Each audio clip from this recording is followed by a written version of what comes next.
dedicated to eastern and southern Kentucky. This is WYMT Mountain News Weekend Edition. Good evening, I'm Keaton Hall. Kentucky State Park Rangers with the Whitley County Sheriff's Department helped rescue a person they say went over the Cumberland Falls. Deputies say the person went over the falls in a kayak after 10 p.m. last night and was spotted by people below the falls. They say the person was alert and talking but was injured and needed to be taken to a hospital. Deputies want to remind you that trying to go over the falls is against the law. Police in Powell County are looking for a man who they say is armed and dangerous. Officials say that Cody Wayne Johnson stole this 2007 Ford Focus yesterday. They say this image was taken around 1 p.m. at the intersection of South Main and College Ave. Here's a mugshot shared by the Powell County Sheriff's Office. They say Johnson has been evading law enforcement. People ask if you see Johnson or that vehicle to call 911 immediately. A suspect stole a police vehicle and then crashed in downtown Lexington, injuring 2 officers. It started after noon today when officers were called out to a report of someone removing a manhole cover. Officials say the suspect assaulted an officer and then hopped in the cruiser and took off. That vehicle was later found crashed. One officer was taken to the hospital with minor injuries. Another officer was treated at the scene. The driver of another vehicle involved in the crash went to the hospital with non-life-threatening injuries. The suspect also taken to the hospital. Kentucky State Police, Jeffersontown Police, and the FBI have worked together to secure a human trafficking arrest in Ashland. On Thursday, 29-year-old Anthony Smith was arrested after a search warrant was executed at his Ashland home. Investigators also seized several electronic devices. Smith has been charged with attempted human trafficking of a minor. He's being held in the Boyd County Detention Center on a $200,000 bond.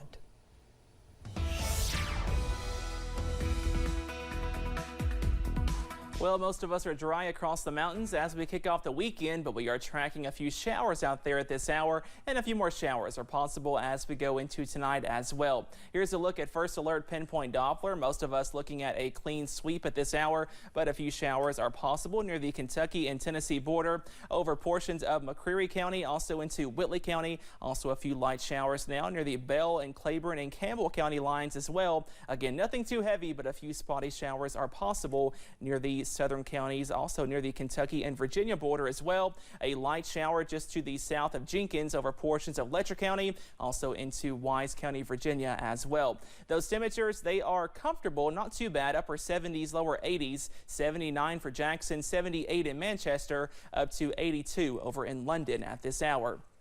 And as we go into tonight, again, we are watching out for possibly a spotty shower. Most of us are dry, and those temperatures fall into the lower 60s as you wake up on Sunday. But the big story, the summer heat is set to return, possibly some 90s in just a few days. All those details coming up in just a few minutes. Keaton? Thanks, Cameron. I'm sure they were enjoying the comfortable weather down in Harlan today as the Harlan Rotary Club hosted its annual Tommy Lee Golf Scramble.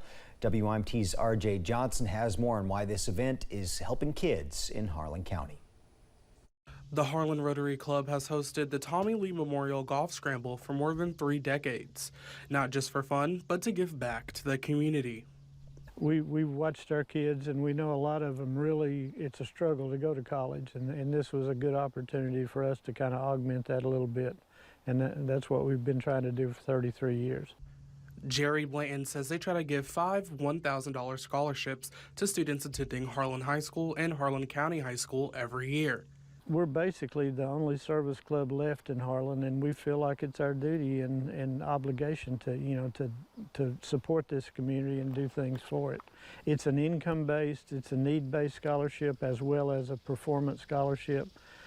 So we try to identify the kids that need it the most and project to be successful in college if they get a little help. Caleb Rose is one of the recipients of this year's scholarship. He is attending the University of the Cumberlands in the fall, and he says every little bit helps.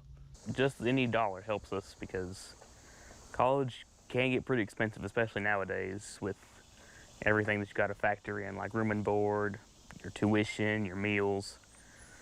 Anything helps, for sure. He says he is thankful for the money and hopes more kids in the future can get the same opportunity as him. really hope that this can continue, and especially with this, the donations help raise a lot, so hopefully more kids like me and all the others that received the scholarship this year can have the same opportunity we did. Blanton says events like this help give back to a community that needs it. In Harlan County, RJ Johnson, WYMT Mountain News. Blanton says this could not be possible without the many sponsors of the event and overall support from the community. Well, the Kentucky Brotherhood arrived at the Martin City Police Department earlier today.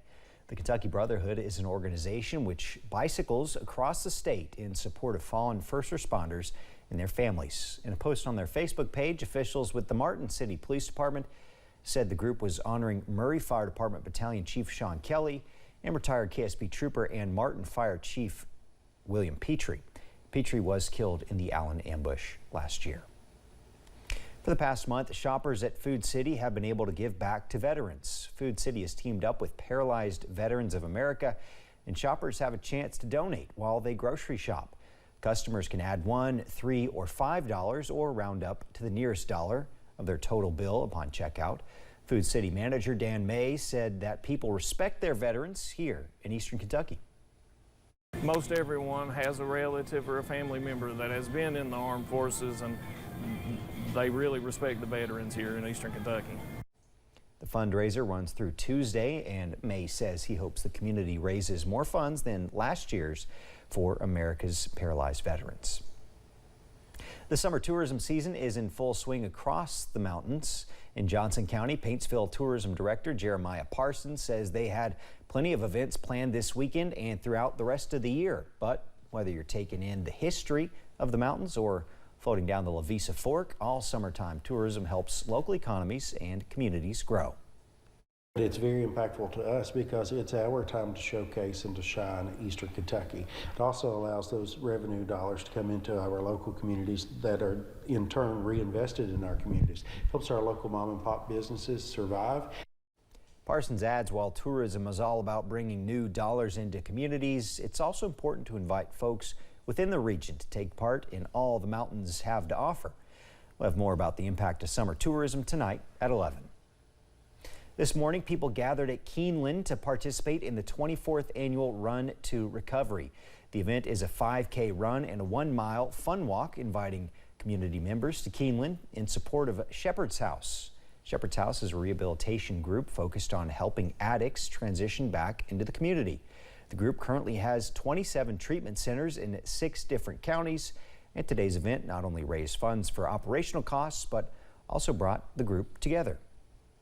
It's also a celebration of recovery. It's not actually a run. It's a celebration to all those men and women who had the courage to get sober and live life on life's terms. All the proceeds from today's event will go specifically to the treatment centers, buying everything ranging from items needed for the job, programming courses, to even fresh sheets and clean clothes for those entering the rehabilitation programs. Well, the weekend has finally arrived. Dueling box office efforts, Barbie and Oppenheimer are both in theaters. Barbie is the live-action story of one of the world's most iconic toys, while Oppenheimer follows the tale of the man who invented the atom bomb. 2 wildly different movies released on the same day. People at Tinseltown Theater in East Louisville said they were going to see both and even wore t-shirts for the special double feature. Well, and honestly, we just couldn't choose. We just decided we had to see both. You have these 2 films that are completely different, but you have all these people coming together as a community and watching this film, which is amazing, I think. You can find both movies playing all weekend at theaters across the mountains, including here in Hazard, in Pikeville, and London and Corbin. Coming up at 6, as Western Kentucky continues their flood cleanup, millions in the western half of the country are under heat alerts. Plus, we are tracking drier air and warmer temperatures by next week. All those details coming up next.